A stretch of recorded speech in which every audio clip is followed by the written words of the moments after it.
é um ponto negativo, porque nós não praticamos isso aqui. Esse controle de natalidade é oriundo de governos que, no intuito de tentar segurar o crescimento da população, controlar a população, implementa projetos de controle de natalidade. E aí acontecem os mais variados absurdos, né? Tem controle de natalidade por aí, onde o aborto é permitido como um freio para o crescimento demográfico. Existem países que o aborto é liberado, e juridicamente tem várias variáveis que julgam a questão do abortar, mas é muito importante a igreja estar posicionada, porque nós não andamos na onda da sociedade, nós andamos na contramão desse mundo. Enquanto o mundo está dizendo, isso pode, está liberado, é saudável, mas vai de encontro à palavra, nós nos posicionamos contra.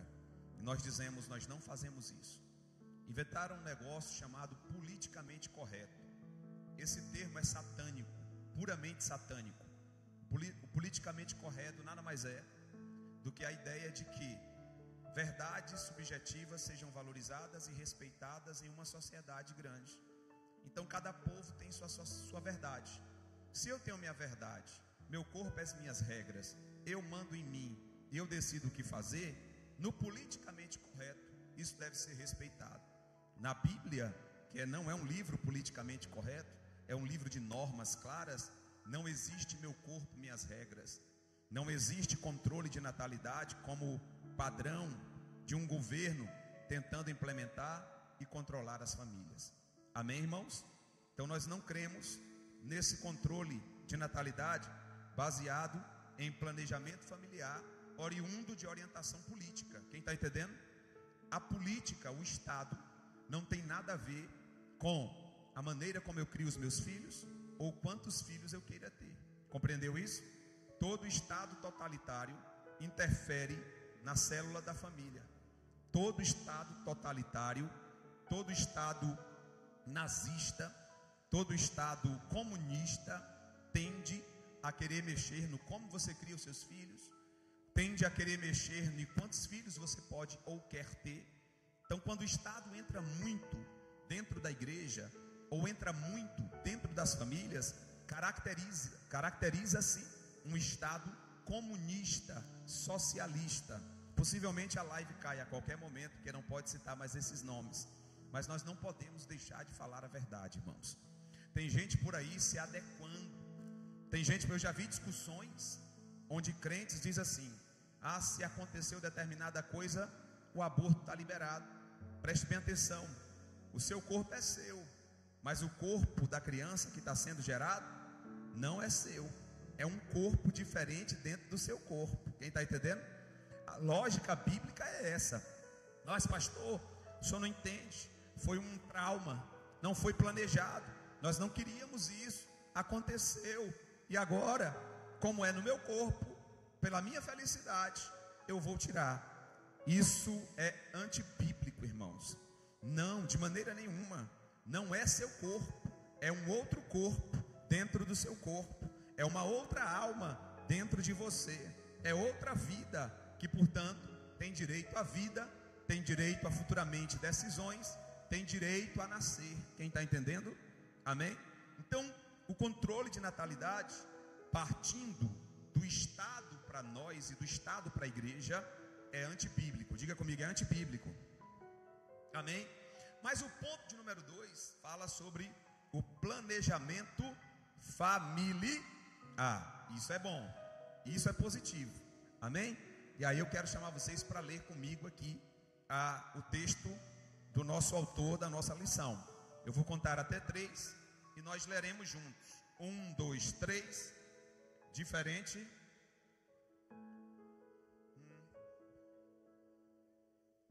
Ponto 2. De novo, desculpa, viu? É porque o menino não tinha levantado ali. Tá bem, 1, 2, 3 e diferente.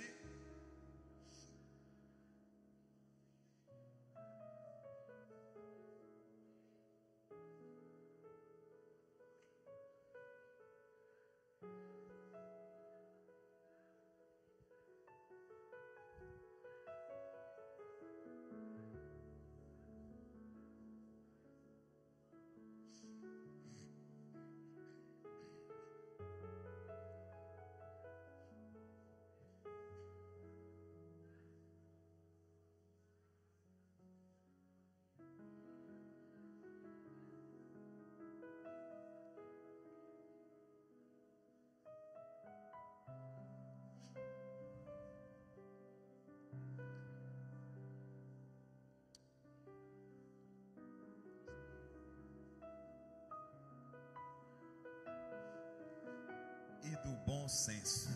Amém. Coloca para nós Romanos capítulo 14, verso 21 ao verso 23. Romanos capítulo 14, verso 21 ao verso de número 26. Todos entenderam a leitura? Amém? Bom é não comer, nem beber vinho, ou nem fazer outras coisas em que teu irmão ou se escandalize ou se enfraqueça. Próximo.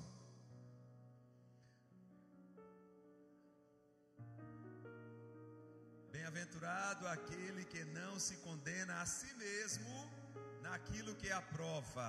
Meu Deus. Próximo. Mas aquele que tem dúvidas, se come, está, porque não come por, e tudo que não é, meu Deus. E para terminar, mas aquele que tem dúvidas, se não come, se come, está, porque não come por, tudo que não vem de fé, ou não provém de fé, é. Meus irmãos, esse texto é muito forte, viu? Volta um pouquinho aqui o texto aqui para mim, só no verso anterior, rapidamente. Esse texto é um texto que veicula as relações. Precisamos aprender isso aqui. Sua liberdade termina quando a do seu irmão começa. Precisamos compreender isso como povo de Deus. Nós somos não só cidadão de Portugal, somos também cidadão dos céus. Apesar de estarmos submetidos às leis de Portugal, tem leis muito maiores que nos regem, que regem os nossos comportamentos. E olha, diz assim, ó, bota o 21, Alan. Bota o 21, rapidinho. Bom é não comer, nem beber, nem fazer outras coisas em que o teu irmão tropeça, ou se em. Então, irmãos, a gente tem que tomar cuidado com a maneira como a gente vive. A orientação de Paulo nesse capítulo 14 de Romanos, e é uma contrariação a um pouco da lei judaica, porque Paulo está dizendo que nós precisamos viver em essência, e viver de maneira tal que possamos conviver de maneira saudável. Jesus disse uma certa feita, que aquele que fizer escandalizar um dos pequeninos, melhor seria amarrar uma pedra de moinha no seu pescoço e se lançar ao mar. Atenção, irmão, você tem que tomar cuidado com a maneira como você vive, o que você fala, o seu comportamento. Por quê? Porque as pessoas estão de olho em você. E não somente isso, existem pessoas que têm comportamentos tão duvidosos que começam a mexer na fé de outros, começam a atropelar comportamentos e pessoas em uma sociedade. Irmãos, esse sentimento de que o que importa é eu estar bem, isso é antibíblico. Esse sentimento de que o que importa é a minha prioridade, é o meu, os meus sonhos, as minhas metas e o resto que se, né? Esse comportamento não é de que se lixe, viu? Eu ia falar que se lixe. Esse tipo de comportamento não é cristão. Não é cristão. O que a Bíblia está dizendo? Se você for fazer, diga comigo, esse verso fala de coisas prazerosas a quem pratica, mas a Bíblia está orientando que se for preciso abrir mão daquilo que você gosta e que te dá prazer, para não escandalizar o teu irmão, faça. Compreendeu aí? Vou tirar o negócio do vinho ali, que o vinho ali é pesado, a cultura é diferente, mas vamos falar de coisas do dia a dia. Se você sabe que tem coisa que você faz ou fala e continua falando, e essas coisas escandalizam o seu irmão, pelo amor de Deus, está faltando um pouquinho de consciência do Espírito Santo na vida de alguém. Quem está entendendo isso aqui, irmãos? Amém? E o último verso pergunta: você tem fé? Olha o verso de número 22, bota esse. Você tem fé? É uma pergunta. Tem-na em ti mesmo, diante de... Quem está entendendo a palavra? Se você tem fé e diz que tenha de maneira que você se comporte a agradar o seu Deus, diante do seu Deus, e não para mostrar nada para ninguém. Bem-aventurado é aquele que não se condena a si mesmo naquilo que, meu Deus, já pensou? Você já parou para analisar que durante muito tempo da nossa história como igreja evangélica no Brasil, quantos atropelos não foram feitos em nome do zelo? Quantas pessoas e quantas famílias não foram penalizadas por causa de doutrinas duras, severas? Quantas famílias não foram destruídas por causa de certos caprichos doutrinários de uma determinada denominação? Quem já não passou? Eu já vi coisas terríveis, mas a Bíblia está dizendo que é bem-aventurado aquele que não se condena no que aprova. Ou seja, o que a Bíblia está dizendo? Se o que você faz está prejudicando os outros e você acredita nisso, acredita que isso está certo, você está se condenando nessa prática. Mesmo vindo para a igreja cantar, mesmo vindo para a igreja adorar, mesmo não faltando nenhum culto na igreja, mas tem gente que acha que ele está tão certo, prejudicando os outros, que aquele comportamento vai servir como juízo sobre a vida da pessoa. Quem está entendendo, irmãos? Amém?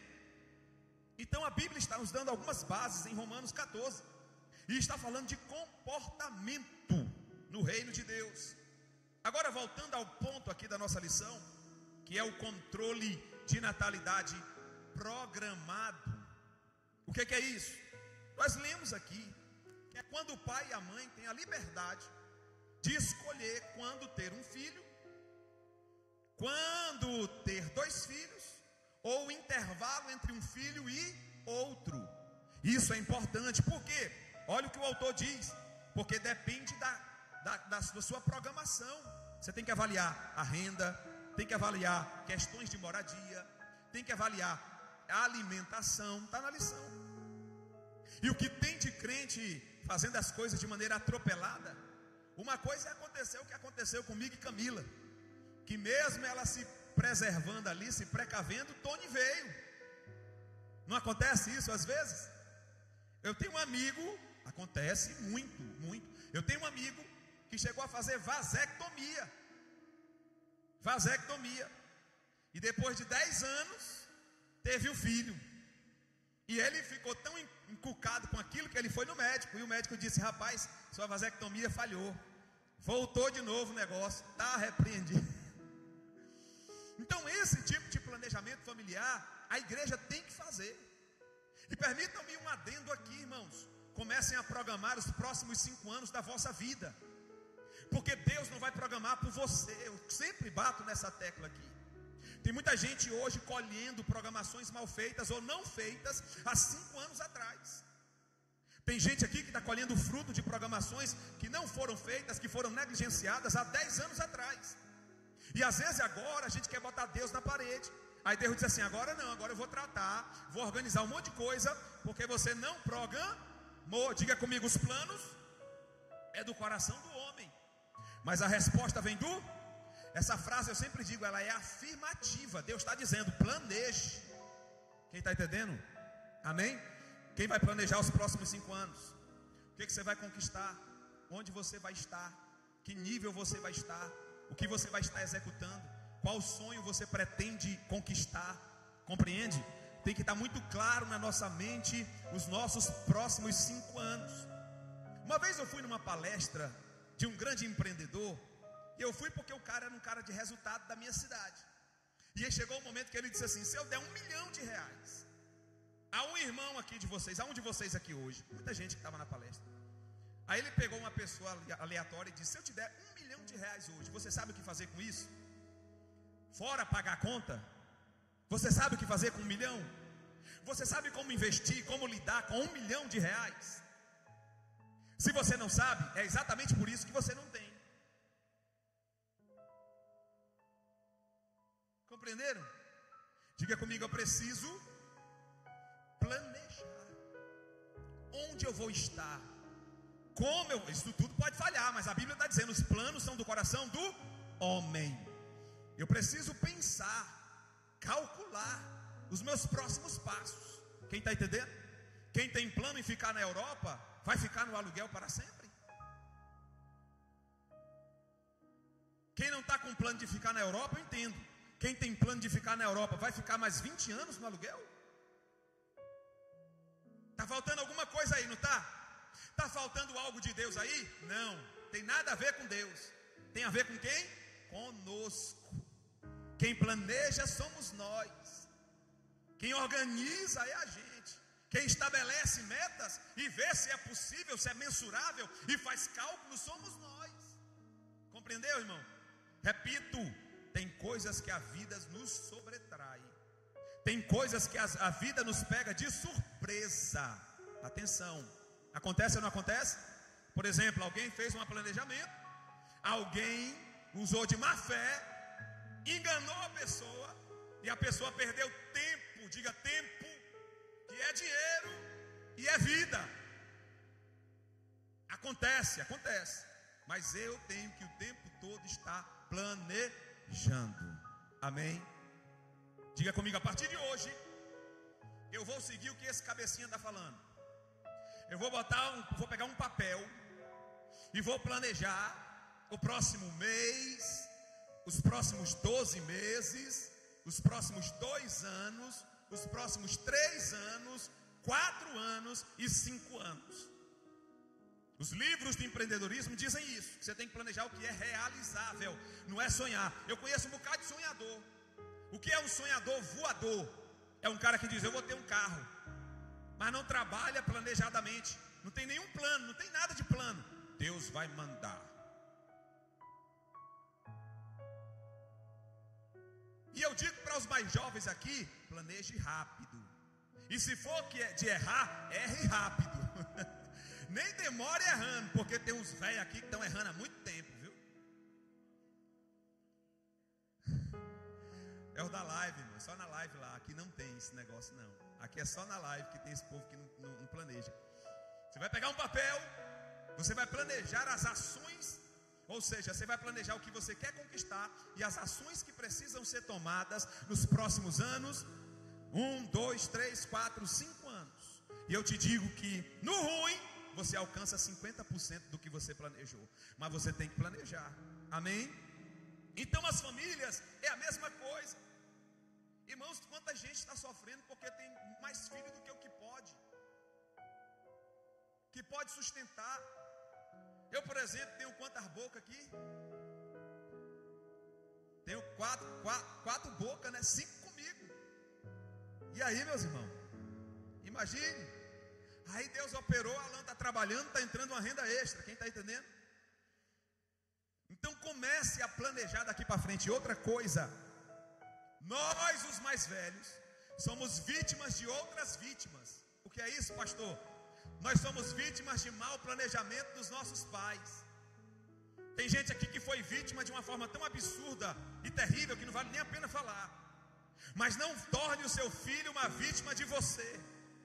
Se você tem a opção agora de sentar com ele e dizer assim, meu filho, ó, planeje, meu filho. Você tem quantos anos, meu filho? 16, 17, 18, 20, 22?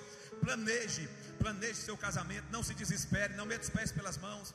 Planeje o seu filho para que tudo chegue num tempo certo e oportuno, onde você possa aguentar e sustentar.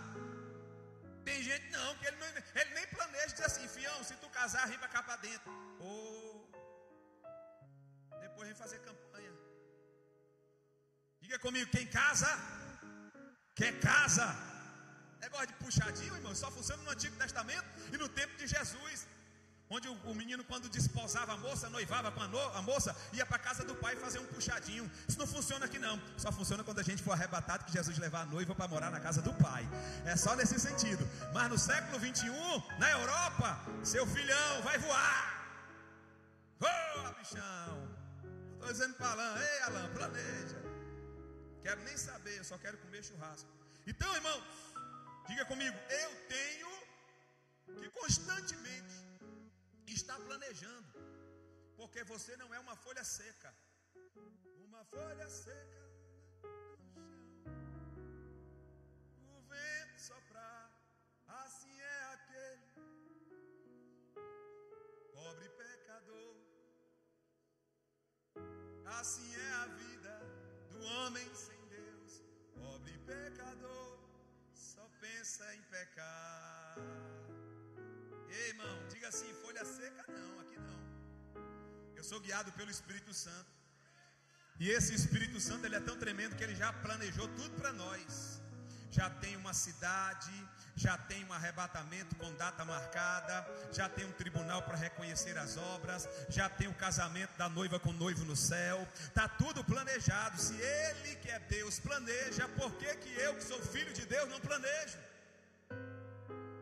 Para de planejar. Meu irmão, meu negócio aqui é Zeca Pagodinho. Deixa a vida me levar. Essa frase nasceu no inferno, irmão. Esse negócio não é de Deus, não. Quem deu essa letra, essa inspiração para aquele atribulado foi o Satanás. Aqui não tem negócio de deixa a vida me levar, não. Eu estou no controle. O Espírito Santo está no controle. O que eu não sei que vai acontecer no futuro pertence a Deus, mas eu vou começar a articular melhor a minha vida. Amém, irmãos? Vamos lá. Segundo ponto, já pode descer. A família e a procriação da espécie. Vamos ler junto? Após criar o primeiro casal, Deus abençoou e disse o que? Frutificai e multiplicai-vos e enchei a terra. Eu já vou terminar, no passo de 8. Multiplicai e enchei a terra. Nesse primeiro mandamento, o Senhor requereu a reprodução do gênero humano. Isso acontece depois do dilúvio também, quando Noé e os seus filhos também receberam o mesmo mandamento acerca da procriação. Então Deus está dizendo para Noé: multiplicai e frutificai-vos e enchei a terra. Deus disse para Adão e Eva: multiplicai, frutificai e enchei a terra. Hoje a gente não pode mais abusar. Esse negócio aqui já teve um prazo. Tá bem? Diga comigo nessa noite: um casal na Europa, para viver tranquilo, tem que viver com 2 filhos no máximo. No máximo 3. Frank é mais um, né? Não, no máximo 3. Por quê? Ó para Hélio, glória a Deus. Que essa unção do Hélio não caia sobre você, filho. Então, preste atenção aqui. Diga comigo: eu preciso entender quando o texto tem uma aplicação para um tempo e quando é para os nossos dias. Tem gente até hoje que está vivendo o frutificar e multiplicar. Tem a tribo de Israel todinha. A minha avó teve a tribo de Israel todinha, as 12 tribos. A minha avó. Mas isso foi o que? Há 70 anos atrás. Seu pai também? 16 filhos. Meu irmão, deixa eu perguntar para você aqui. 18 filhos, meu Deus. Como é, ei, atenção, como é que um casal consegue, atenção, como é que um casal consegue ensinar, acompanhar, orientar, educar 18 filhos, irmão? Pastor Gilson é um milagre do céu. Porque você pode ver que uma parte desses aí, só Jesus na causa. Vocês estão entendendo? Mas por que isso, pastor? Porque não há capacidade, habilidade dos pais em lidar com tanto cabecinha, tanto bacuri. Não é complicado não, hein? Amém, irmãos? Então, preste bem atenção. Cuidado com a Bíblia. Porque a palavra de Deus diz assim: por estas palavras será salvo, e por essas palavras será condenado. Cuidado para você não pegar uma coisa que não é para os nossos dias e aplicar diretamente aos nossos dias, né? Alguém tem dito por aí: não, pastor, minha filha está orientada, eu vi isso no Brasil, viu? A não usar preservativo, que isso é coisa do diabo. Eu estou falando depois de casado, não estou falando antes de casar, não. A não usar métodos de contenção depois de casado. Eu vi isso no Brasil. Por quê? Porque está na palavra de Deus, ó: frutificai, multiplicai-vos e enchei a terra. Eu disse assim: peraí, irmão, como é que está a terra hoje? Está quase cheia, não é? Então, irmãos, muito cuidado com certas coisas. Vamos ler Vamos ler rapidamente Gênesis 1, 27 para me terminar. Já vou terminar agora. Terminar. É bom terminar assim. Gênesis 1, 27. E criou Deus o homem à sua imagem. A imagem de Deus o criou, macho e fêmea os. Irmãos, nós estamos vivendo um período tão complicado hoje em dia, que é preciso afirmar que Deus criou macho e fêmea. Que absurdo. É preciso afirmar categoricamente, defender que Deus criou macho e fêmea. Deus não criou Adão e Ivo. Deus criou Adão e Eva. Pastor, tem tido uma deturpação tão grande por aí afora, que as meninas hoje estão gostando das meninas, os meninos hoje estão gostando dos meninos. E uma pessoa chegou para mim e disse assim: pastor, isso é muito difícil e tal, porque eu conheço um fulano que de vez em quando recai.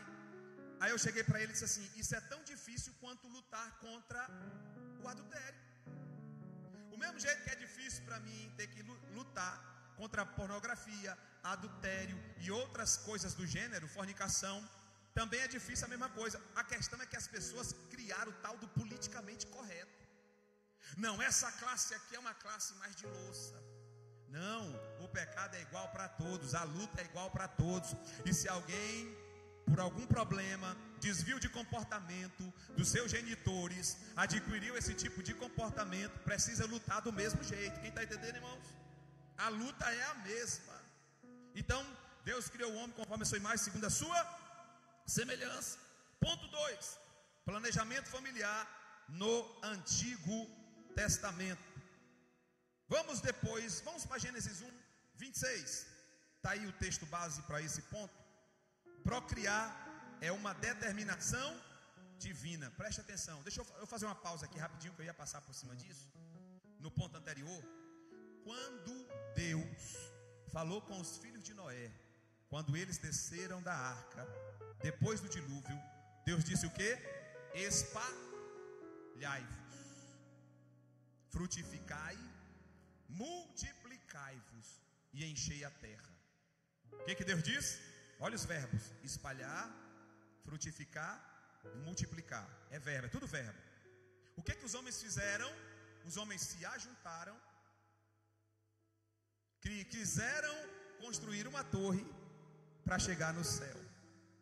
Os homens, ao invés de se espalhar, se juntaram e que tentaram construir uma torre. É assim que o ser humano opera. Qual é o modus operandi do ser humano? Na contramão de Deus.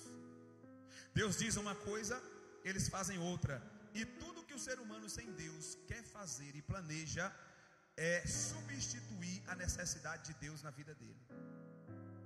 Quando ele diz assim: nós vamos construir uma torre, nós vamos chegar no céu, e nós vamos colocar um nome lá em cima, que ninguém vai tirar o nosso nome. Nós vamos fugir do dilúvio, nunca mais estaremos sujeitos ao dilúvio. Nós vamos nos estabelecer na nossa própria estrutura. Isso é o ser humano. Amém? Como é o projeto de Deus para a igreja? Paulo disse: de sorte que haja em vós o mesmo sentimento que houve também em Cristo, que sendo achado a forma de Deus, diga, está por cima, assumiu a forma de homem, veio para baixo, e na forma de homem morreu a morte de cruz, pelo que Deus lhe deu o nome que é sobre todo o nome. Oh, glória a Deus. Amém, irmãos? Irmãos, eu já terminei, porque vai dar 8 horas. Por hoje é só o nosso estudo. Vamos ficar de pé para terminar o culto. Que Deus abençoe a vida de todos vocês que vieram até agora. Que Deus abençoe vocês ricamente. Aleluia.